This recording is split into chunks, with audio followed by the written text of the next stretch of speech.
Welcome to my channel. Today I am using some materials that I have had laying around the house to make a modern coffee table. And the reason that I'm doing this is because I needed something lightweight that I could just move out of the way so I could utilize my living room floor for exercising and playing with the dog and the grandkids and things like that. So the blue pieces of wood that you see are old shelves. They're actually wood that I cut off from shelves that I had gotten from my brother, but I cut them up and made a customized shelving unit for inside one of my closets. And then the smaller pieces that I'm putting across to stabilize the top of it are actually wood flooring samples that I had received when I was looking at flooring, but they're solid wood, and so they were perfect for this project. And all I'm doing is, I'm not even using wood glue, but you could if you wanted to. I am just drilling holes and then I am screwing it down, and I am actually using sheetrock screws, but you could use any screws. I just find that these are the easiest for me to use on most of my projects because they're sturdy and they have a tendency to drill into the wood really good, and they're very secure. And in a few minutes, I'm going to go ahead and add another piece in the center to stabilize the table so it doesn't sag in the middle.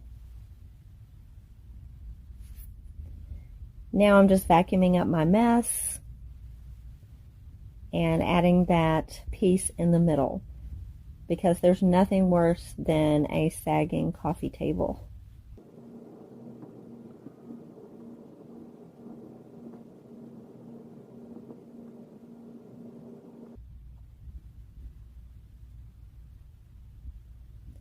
I decided that I wanted some extra stability, and also I needed another area to attach the base that I'm going to be putting on this. So I had two more flooring samples left, and I went ahead and used those, butted up against the other ones. Actually, it's tongue and groove, so they fit perfectly in there. And you'll see in just a moment how these work out well to attach the base.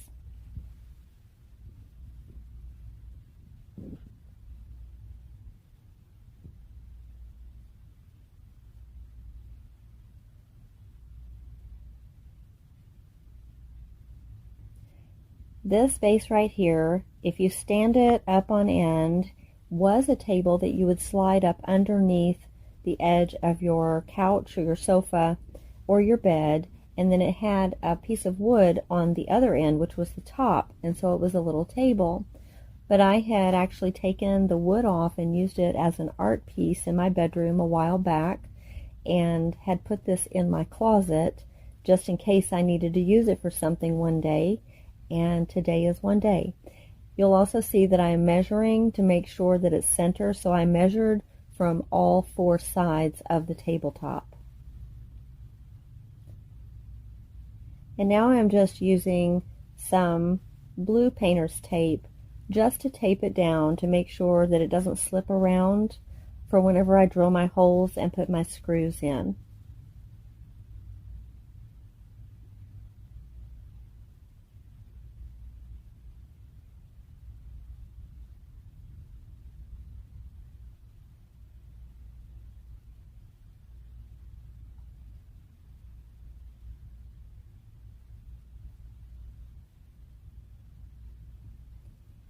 And I'm just drilling holes because this table base I'm using is aluminum, so I'm able to just use a regular brass drill bit to drill holes right through it.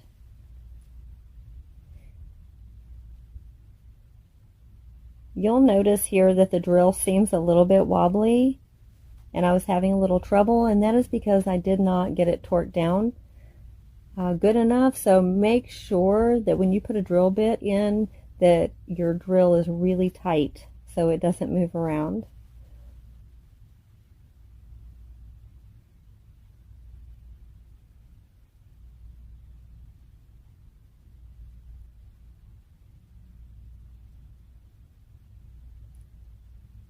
And I like to start all of my screws with a handheld screwdriver.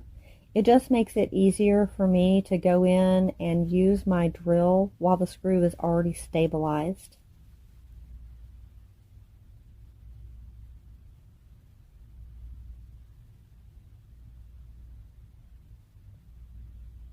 And I did have a little trouble lining the screw up with the hole, just because the screw was a little bit tight going through there, but I didn't want to make my holes too big because I didn't want the screw to come out or anything. I wanted to make sure that it was very stable.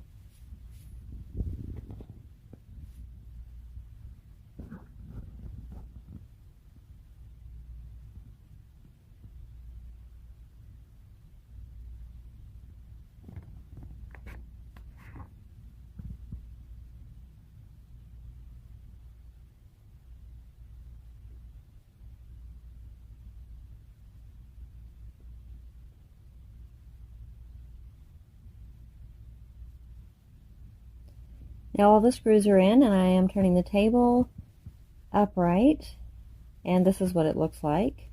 And now I took it outside, and I am using some wood filler because these shelves, they had little plastic clips around the around the edge, and I just wanted to make sure the top was really smooth. So I went in and I was filling all of those little screw holes that were around the edge of the table.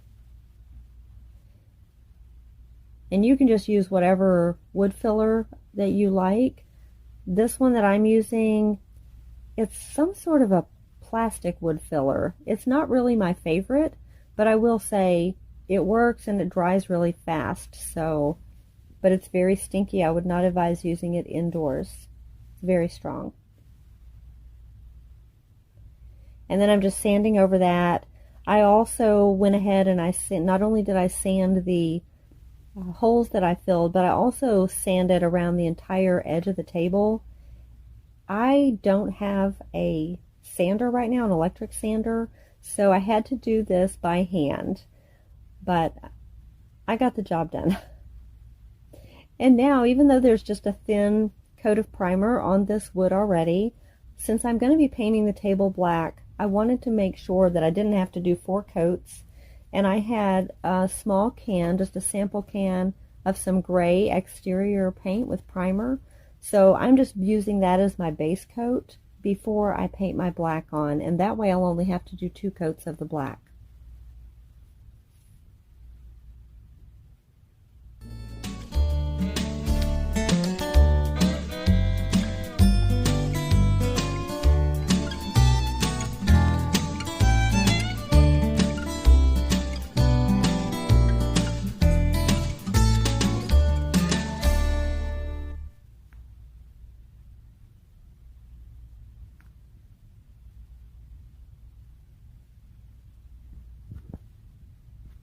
And now I'm putting on a coat of the black paint.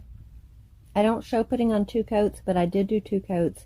And this is a flat paint. I wanted a flat finish on my table, but you could use whatever finish you wanted. If you wanted a flat, or if you wanted a satin, or a gloss, or a semi-gloss, or a high gloss.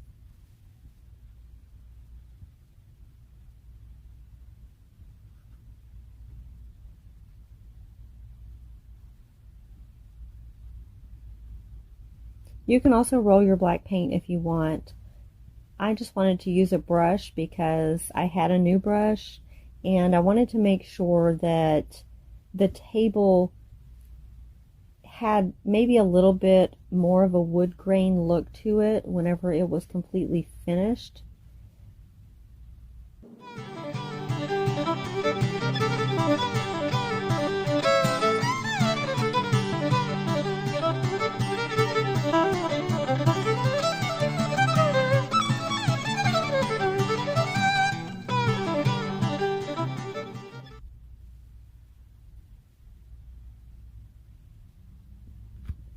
After applying the second coat of black paint, I went ahead and used my blow dryer to speed up the drying process. Then I took the table back outside and I sprayed it with a flat polyurethane spray. This basket is a picnic basket I use for photography, but I decided I wanted to go ahead and slip it right under the table so it can house my remotes and some of my decorating magazines. Now that the table is dry, I am putting it in place. My basket didn't want to slide very easily because of the grain of the carpet, but I got it under there. And now it's time to decorate. This is my favorite part.